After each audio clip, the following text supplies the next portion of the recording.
ನಮಸ್ಕಾರ, ನೀವು ನೋಡ್ತಾ ಇದ್ದೀರಾ ಟಿವಿ ವಿಕ್ರಮ ವಿಶೇಷ ಕಾರ್ಯಕ್ರಮಕ್ಕೆ ಸ್ವಾಗತ. ನಾನು ಶ್ವೇತಾ. ವೀಕ್ಷಕರೇ, ತಮಿಳುನಾಡಿನಲ್ಲಿ ಒಂದು ವಿಡಿಯೋ ತುಂಬಾ ವೈರಲ್ ಆಗ್ತಾ ಇದೆ. ಅದನ್ನ ತಮಿಳುನಾಡಿನ ಬಿಜೆಪಿಯ ಮಾಜಿ ಅಧ್ಯಕ್ಷ ಅಣ್ಣಾಮಲೈ ಅವರು ತಮ್ಮ ಎಕ್ಸ್ ಖಾತೆಯಲ್ಲಿ ಹಂಚಿಕೊಂಡಿದ್ದಾರೆ. ಜೊತೆಗೆ ಅಲ್ಲಿ ಪೋಸ್ಟ್ ಕೂಡ ಮಾಡಲಾಗುತ್ತೆ.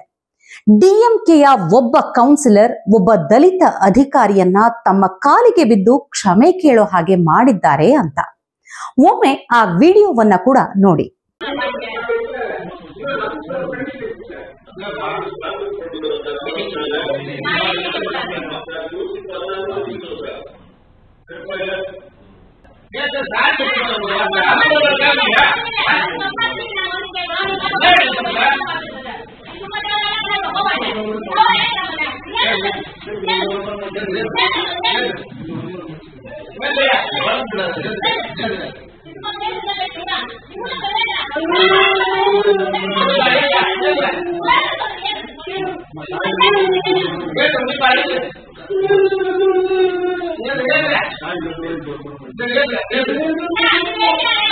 ನೋಡಿದ್ರಾ, ತಮಿಳುನಾಡಿನ ಸ್ಟಾಲಿನ್ ಪಕ್ಷ ಅಧಿಕಾರ ನಡೆಸೋದೇ ಹೀಗೇನಾ?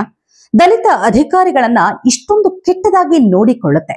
ಹಾಗಾದ್ರೆ ಸ್ಟಾಲಿನ್ ಸರ್ಕಾರದಲ್ಲಿ ದಲಿತರಿಗೆ ಯಾವ ಗೌರವ ಕೂಡ ಇಲ್ವಾ? ಘಟಬಂಧನದಲ್ಲಿ ದಲಿತರ ಬಗ್ಗೆ ಭಾಷಣ ಬಿಗಿತಾರೆ. ಖರ್ಗೆ ಅವರೇನೋ ಮೊನ್ನೆ ಹೇಳ್ತಾ ಇದ್ರಪ್ಪ, ದಲಿತರನ್ನ ವೋಟಿಗಾಗಿ ಅಷ್ಟೇ ಬಳಸಿಕೊಳ್ತಾರೆ ಅಂತ. आज दलित पिछड़े इनको वोट का अधिकार है, इसीलिए तो सब लोग आप कर भाग कर आते हैं.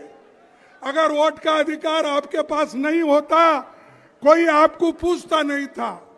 ಖರ್ಗೆ ಸಾಹೇಬ್ರು ಹೇಳಿದ ಹಾಗೆ ವೋಟಿಗಾಗಿ ಮಾತ್ರ ಬಳಸಿಕೊಳ್ತಿರೋದು ಸ್ಟಾಲಿನ್ ಅವರ. ಹಾಗಾದ್ರೆ ಅಂದ್ರೆ ನಿಮ್ಮದೇ ಇಂಡಿ ಮೈತ್ರಿಕೂಟ ದಲಿತರನ್ನ ವೋಟಿಗಾಗಿ ಬಳಸಿಕೊಂಡು ಹೀಗೆ ಅವಮಾನ ಮಾಡ್ತಿರೋ ಸ್ಟಾಲಿನ್ ಪಕ್ಷದ ವಿರುದ್ಧ ಮಾತಾಡುವ ದಮ್ಮಿದ್ಯಾ ಖರ್ಗೆಜಿ? ಅಣ್ಣಾಮಲೈ ಅವರು ಶೇರ್ ಮಾಡಿರುವ ಈ ವಿಡಿಯೋದ ಪೂರ್ಣ ಸತ್ಯ ಏನು? ದಲಿತರನ್ನ ಮುಂದಿಟ್ಕೊಂಡು ಘಟಬಂಧನ್ ಮಾಡಿಕೊಂಡು ಚುನಾವಣೆಯಲ್ಲಿ ಸ್ಪರ್ಧಿಸೋ ಇವರೆಲ್ಲ ದಲಿತ ಅಧಿಕಾರಿಗಳನ್ನ ಈ ರೀತಿಯಾಗಿ ನಡೆಸಿಕೊಳ್ಳೋದು ಎಷ್ಟು ಸರಿ? ನೋಡಿ, ಈ ಘಟನೆ ನಡೆದಿರೋದು ಬೇಲಿಪುರಂ ಜಿಲ್ಲೆಯ ಪಿಂಡಿವನಂ ಪ್ರದೇಶದಲ್ಲಿ. ಈ ವಿಡಿಯೋದಲ್ಲಿ ಕಾಣ್ತಿರೋದು ಓರ್ವ ಸರ್ಕಾರಿ ನೌಕರರು. ಅವರ ಕಾಲಿಗೆ ಬೀಳಿಸಿಕೊಳ್ತಾ ಇರೋದು ರಮ್ಯಾ ಎಂಬ ಡಿಎಂಕೆಯ ಕೌನ್ಸಿಲರ್. ಅಲ್ಲಿ ಮೀಟಿಂಗ್ ನಡೀತಾ ಇತ್ತು. ಆಗ ಮಹಿಳೆ ಜೋರಾಗಿ ಮಾತಾಡ್ತಾ ಇದ್ರು. ಅವಾಗ ಇದ್ದಕ್ಕಿದ್ದಂತೆ ಸರ್ಕಾರಿ ನೌಕರ ದಲಿತ ಅಧಿಕಾರಿ ಬಂದು ರಮ್ಯಾ ಅವರ ಕಾಲಿಗೆ ಬಿದ್ದು ಕ್ಷಮಾಪಣೆ ಕೇಳ್ತಾ ಇದ್ದಾರೆ. ಅಣ್ಣಾಮಲೈ ಅವರು ಹೇಳ್ತಾ ಇರೋದು ಏನಂದ್ರೆ, ಈ ಪರ್ಟಿಕ್ಯುಲರ್ ಪ್ರದೇಶದಲ್ಲಿ ದಲಿತರ ಮೇಲೆ ಈ ತರಹದ ದೌರ್ಜನ್ಯ ಜಾಸ್ತಿ ನಡೆಯುತ್ತಿದೆ. ಅದನ್ನ ಮಾಡ್ತಾ ಇರೋದು ಕೂಡ ಡಿಎಂಕೆಯ ರಾಜಕಾರಣಿಗಳೇ ಅಂತ ಹೇಳ್ತಾ ಇದ್ದಾರೆ. ಹೇಳುವುದು ಒಂದು, ಮಾಡುವುದು ಮತ್ತೊಂದು ಅನ್ನೋದು ಇದಕ್ಕೆ ನೋಡಿ. ಇವರು ನಿರಂತರವಾಗಿ ಸಾಮಾಜಿಕ ನ್ಯಾಯದ ಬಗ್ಗೆ, ಬ್ರಾಹ್ಮಣ್ಯದ ವಿರುದ್ಧ ಮಾತಾಡ್ತಾ ಇರ್ತಾರೆ. ನಾವು ಪೆರಿಯಾರ್ ಅನುಯಾಯಿಗಳು ಅಂತ ಬಿಲ್ಡಪ್ ಕೂಡ ಕೊಡ್ತಾರೆ. ಆದ್ರೆ ಅಂಥವ್ರೆ ಇಂಥ ಕೆಲಸ ಮಾಡ್ತಾರೆ. ಈಗ ಇಲ್ಲಿ ಆಗಿರೋ ವ್ಯತ್ಯಾಸ ಇಷ್ಟೇ. ಕ್ರಿಶ್ಚಿಯನ್ ಫ್ಯಾಮಿಲಿ ಹಿಂದೂ ದಲಿತರ ಮೇಲೆ ದೌರ್ಜನ್ಯ ಎಸಗ್ತಾ ಇದೆ ಅನ್ನೋ ಆರೋಪ ಕೂಡ ಇಲ್ಲಿ ಇದೆ. ಇನ್ನೊಂದು ಆರೋಪ ಇದೆ. ಇಲ್ಲಿ ರಮ್ಯಾ ಅವರು ದಲಿತ ನೌಕರರಿಗೆ ಅವಮಾನ ಆಗುವಂತೆ ಬೈಗುಳ ಬೈದಿದ್ದಾರೆ ಅಂತ.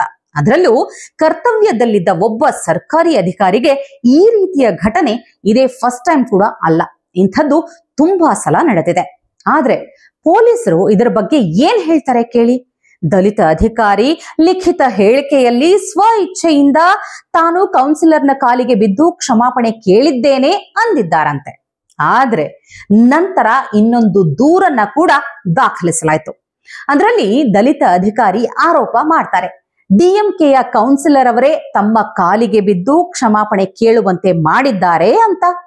ನೋಡಿ, ಡಿಎಂಕೆ ಸರ್ಕಾರ ಇದ್ದಲ್ಲಿ ಇದೆಲ್ಲ ನಡೆಯುತ್ತೆ. ಅಲ್ಲಿನ ಯಾವುದೇ ಸರ್ಕಾರಿ ಅಧಿಕಾರಿಯೂ ಕೂಡ ಅಧಿಕಾರದಲ್ಲಿರೋ ಪಕ್ಷವನ್ನ ಎದುರು ಹಾಕಿಕೊಳ್ಳೋ ಧೈರ್ಯ ಮಾಡೋದಿಲ್ಲ. ಹೀಗಾಗಿನೇ ಅವರು ಮೊದಲು ಭಯದಿಂದ ಹೇಳಿಕೆ ನೀಡಿರ್ತಾರೆ, ನಾನು ಸ್ವ ಇಚ್ಛೆಯಿಂದ ಕಾಲಿಗೆ ಬಿದ್ದೆ ಅಂತ. ನಂತರ ಯಾವಾಗ ಈ ವಿಡಿಯೋ ವೈರಲ್ ಆಯ್ತು ನೋಡಿ, ಆ ಅಧಿಕಾರಿಗೆ ಧೈರ್ಯ ಬಂದಿದೆ. ಆ ನಂತರ ಪೊಲೀಸ್ ಕಂಪ್ಲೇಂಟ್ ಕೊಟ್ಟಿದ್ದಾರೆ. ಈಗ ಈ ಅಧಿಕಾರಿ SC/ST ಕಾಯ್ದೆಯ ಅಡಿಯಲ್ಲಿ ದೂರು ದಾಖಲಿಸಿದ್ದಾರೆ. ಪೊಲೀಸರು ಈಗ ತನಿಖೆಯನ್ನ ನಡೆಸಲೇಬೇಕು. ಸಂಪೂರ್ಣ ತಮಿಳುನಾಡಿನಲ್ಲಿ ಇಂಥ ಜಾತಿ ನಿಂದನೆ ಕೇಸ್ಗಳು ಜಾಸ್ತಿ ಆಗ್ತಾನೇ ಇವೆ. ಡಿಎಂಕೆಯ ಡಾಕ್ಟರ್ ರಾಮದೋಷ್ ಕೂಡ ಒಂದು ವೇದಿಕೆಯಲ್ಲಿ ಜಾತಿ ನಿಂದನೆ ಪದವನ್ನ ಬಳಸಿದ್ರು. ಅವರ ಭಾಷಣವು ಕೂಡ ವೈರಲ್ ಆಗಿತ್ತು. ಇದೇ ರೀತಿಯ ಅನೇಕ ಡಿಎಂಕೆ ನಾಯಕರಿದ್ದಾರೆ. ಸೋ ಕಾಲ್ಡ್ ದೊಡ್ಡ ದೊಡ್ಡ ನಾಯಕರು ಇದೇ ರೀತಿಯ ಜಾತಿ ನಿಂದನೆ ಹೇಳಿಕೆಗಳನ್ನ ಕೊಟ್ಟಿದ್ದಾರೆ. ಯಾವಾಗ್ಲೂ ಅವರ ಟಾರ್ಗೆಟ್ ದಲಿತರೇ ಆಗಿರ್ತಾರೆ. ನೀವು ಬೇಕಾದ್ರೆ ಗೂಗಲ್ ನಲ್ಲಿ ಡಿಎಂಕೆ ನಾಯಕರಿಂದ ಜಾತಿ ನಿಂದನೆ ಅಂತ ಸರ್ಚ್ ಮಾಡಿದ್ರೆ ಸಾಕು, ಬೇಕಾದಷ್ಟು ನಾಯಕರ ಜಾತಿ ನಿಂದನೆ ಸ್ಟೇಟ್ಮೆಂಟ್ಗಳು ಸಿಗುತ್ತೆ. ಬೇಕಾದ್ರೆ ನೀವು ಕೂಡ ಒಮ್ಮೆ ಚೆಕ್ ಮಾಡಿ ನೋಡಿ. ಈ ವಿಷಯದ ಬಗ್ಗೆ ಮಾತಾಡೋದಾದ್ರೆ, ತಮಿಳುನಾಡಿನಲ್ಲಿ ಚುನಾವಣೆ ಹತ್ರ ಬರ್ತಾ ಇದೆ. 2026ರಲ್ಲಿ ಎಲೆಕ್ಷನ್ ನಡೆಯಲಿದೆ. ಇದೇ ರೀತಿ ಡಿಎಂಕೆ ನಾಯಕರು ವರ್ತಿಸ್ತಾ ಹೋದ್ರೆ ಅದಕ್ಕೆ ಸ್ಟಾಲಿನ್ ದಂಡ ತೆರಬೇಕಾಗತ್ತೆ. ಟಿವಿ ವಿಕ್ರಮ, ದೇಶ ನಿಮ್ಮ ಕೈಯಲ್ಲಿ. ಈ ಕಾರ್ಯಕ್ರಮ ನಿಮಗೆ ಇಷ್ಟ ಆಗಿದ್ದಲ್ಲಿ ಲೈಕ್, ಶೇರ್ ಹಾಗೂ ಕಮೆಂಟ್ ಮಾಡಿ. ಟಿವಿ ವಿಕ್ರಮದ ಕಾರ್ಯಕ್ರಮಗಳನ್ನು ನಿರಂತರವಾಗಿ ವೀಕ್ಷಿಸಲು ಸಬ್ಸ್ಕ್ರೈಬ್ ಮಾಡಿ, ಬೆಲ್ ಐಕನ್ ಒತ್ತಿ.